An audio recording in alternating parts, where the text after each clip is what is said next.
kisah di jalan ditutulu Fandi magai lalui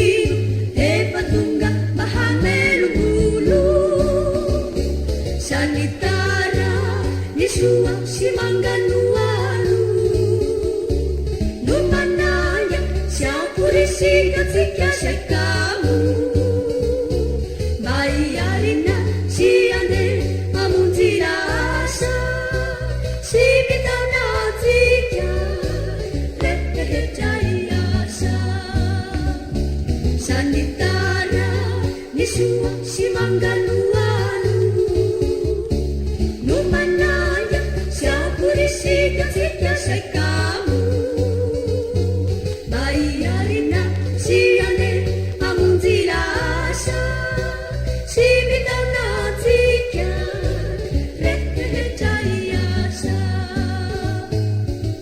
Ma aray na sa lusaniano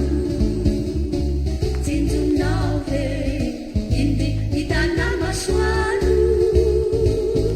Manambara Palasa di ay sinialina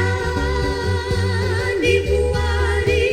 Reheja itu tafarina